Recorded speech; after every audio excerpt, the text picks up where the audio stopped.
Okay, picture this. You've got an absolute financial fortress, an empire built so incredibly high, and honestly, so aggressively fast, that it literally casts a dark shadow over everything else in its world.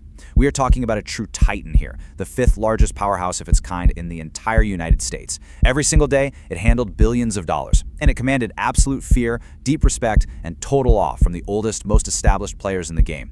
From the outside looking in, it seemed completely invincible. It had the smartest minds, the most aggressive strategies, and this entirely unique culture that seemed to just print money on demand. But then, almost overnight, it just evaporated. It didn't just stumble, you know? It wasn't just a bad quarter. It was violently wiped off the face of the earth. The doors were padlocked. The money stopped flowing, and a sprawling, seemingly untouchable empire was completely reduced to dust. Welcome to this explainer. Today, we're going to dive deep into the rise, the rule, and the absolute destruction of a financial machine that literally changed the world.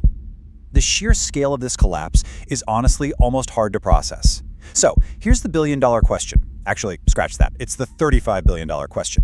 How does a $35 billion financial empire vanish in just 3 days? Let's set the stage for you. The year is 1990. It's a cold February morning. Inside this massive institution, 10,000 employees are showing up to work. They're grabbing their coffee, expecting another day of high-stakes deals, aggressive trading, and of course, massive bonuses. Instead, by the end of the week, they're packing their boxes. 10,000 jobs? Just gone. Decades of history? Gone. The global financial markets are in absolute shock, scrambling to understand how a firm that practically owned the 1980s could suffocate so violently and so incredibly fast. Now, for the time being, we're going to keep the exact mechanics of this collapse a complete mystery. Because to truly understand how the end arrived with such brutal speed, we really have to understand how the foundation was built in the first place. And that story? Well, it starts far away from the chaos of the trading floor. Section 1. The clueless setup. In the library stacks. Let's rewind a bit, all the way back to the 1970s. We are miles away from the glitz and the glamour of Wall Street. Instead, we're looking at a quiet, brilliant student hiding out in the dusty library stacks of the University of California, Berkeley. His name is Michael Milken. He's obsessive, he's incredibly driven, and while everyone else is focusing on safe, boring blue-chip investments, Milken discovers a secret in what the financial establishment literally calls junk bonds. So what are high-yield bonds? Basically, they're bonds issued by companies with lower credit ratings, meaning they have a higher risk of default. But to compensate investors for taking on that extra risk, they offer much higher interest rates to anyone willing to buy them. Milken essentially just did the math. He figured out a statistical goldmine. He realized that if you bought a large enough portfolio of these widely ignored junk bonds, the massive yields you collected would more than cover the occasional losses when a single company went under. You just needed to build a diverse enough basket of these bonds, and the math was entirely in your favor. It was such a brilliant, simple realization, but it required someone willing to step outside the safe, traditional boundaries of finance to actually pull it off. And Milken, he was exactly that person. Because of this, a massive divide formed in the financial world. It was like a giant line drawn in the sand. On one side, you have your traditional banks. They absolutely hated risk. They only wanted to lend money to established, massive blue-chip corporations. If you were a startup, maybe a visionary with a totally new idea, or a company trying to reinvent itself, the old-school banks simply slammed the door right in your face. On the other side, you have Michael Milken and his firm, Drexel Burnham Lambert. They completely embraced risk. Drexel stepped right into that void and said, hey, we'll fund the underdogs, we'll fund the startups, we'll fund the aggressive visionaries. They used this vast junk bond network to funnel billions of dollars to companies that no one else would touch. We're talking about financing the early days of cable television, mobile phones, and even casinos. They transformed from this minor Wall Street backwater into an absolute money-printing machine. As you'll see, they weren't just making trades. They were literally creating an entirely new capital market from scratch. Section 2. The hostile takeover machine. Bypassing the boardroom. So as we roll into the 1980s, the tension really starts to build. Drexel Burnham Lambert isn't just this quirky firm funding underdogs anymore. They suddenly realize they've built an incredibly powerful weapon. They start aggressively fueling corporate raiders, these ambitious, ruthless investors like Carl Icahn and T. Boone Pickens, guys who want to buy massive, established companies, fire the management, sell off the assets, and make an absolute fortune. But to buy a massive company, you need a mountain of cash, right? And traditional banks flat out refuse to fund these hostile takeovers, so the raiders turn to Drexel. Let's look at the ruthless mechanism of this takeover machine. First, a raider targets a company. Second, Drexel assesses the target's assets. But the true masterstroke is the third step. Drexel issues what they called a highly confident letter. Now, what's really wild about this is that this letter was just a piece of paper stating that Drexel was highly confident they could raise the billions needed for the takeover using junk bonds. It had absolutely zero legal binding status. It was basically just a promise. But because Milken had never failed to raise the money, the market treated this letter like actual cold hard cash. Armed with this letter, the raider launches a hostile bid, completely bypassing the target company's board of directors. It was quite literally a blank check for corporate warfare. Suddenly, the stakes escalated to unimaginable heights. No company in America was safe anymore. If you had lazy management or undervalued assets, a raider could show up tomorrow with a highly confident letter and take your company right out from under you. It led to these brutal, ego-driven bidding wars that absolutely dominated the news. The ultimate climax of this era? The historic leveraged buyout of RJR Nabisco. Think about the sheer scale of this number right here. $25 billion. That is how much debt was piled up to take over one single company. To put that into perspective, the fees Drexel elected just on these mega deals were astronomical. The firm was generating billions in revenue. They had completely bypassed the traditional Wall Street gatekeepers and essentially built a parallel financial universe where they dictated all the rules.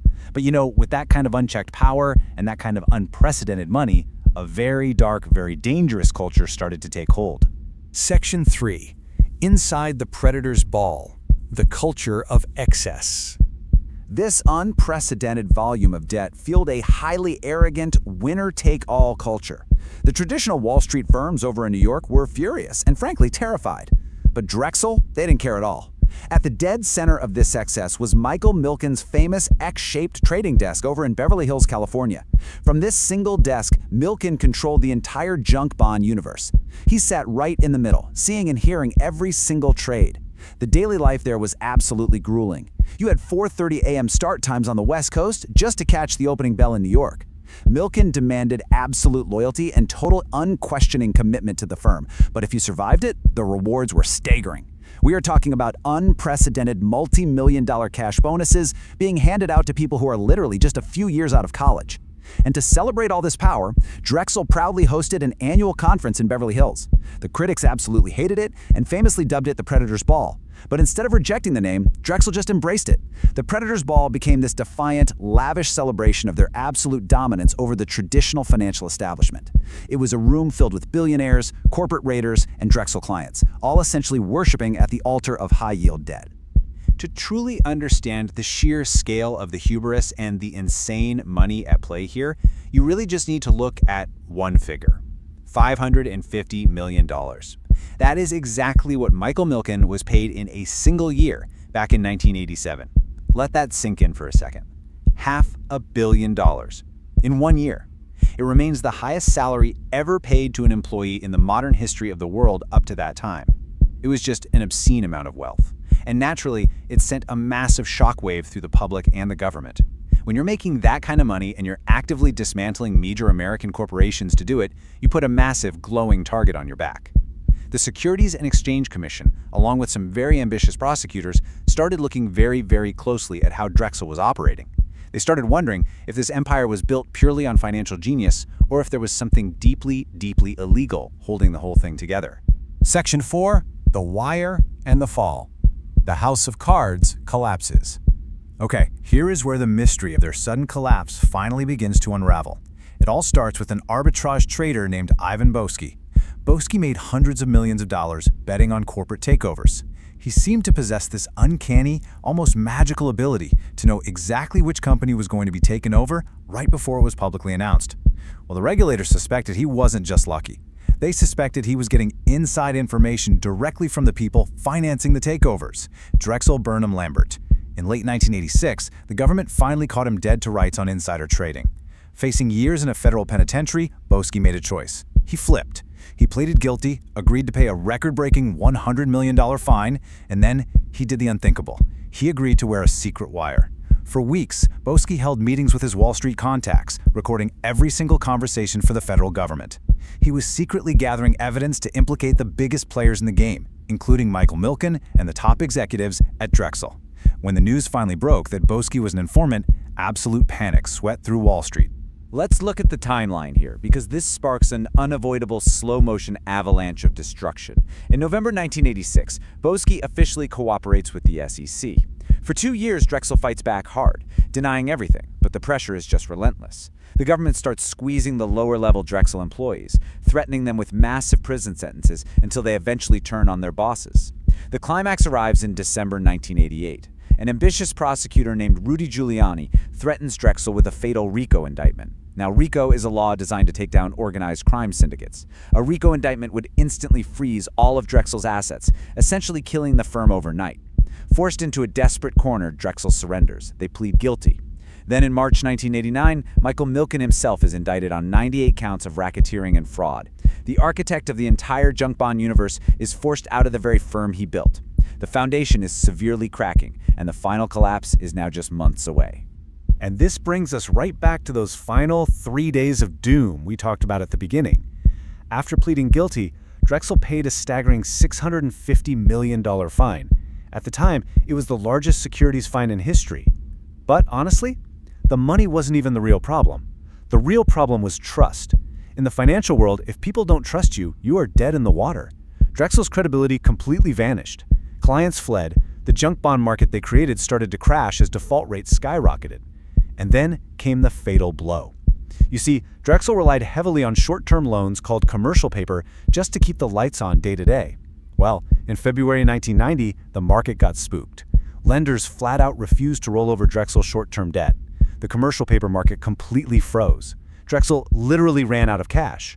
Without Milken, without trust, and without cash, the entire firm suffocated.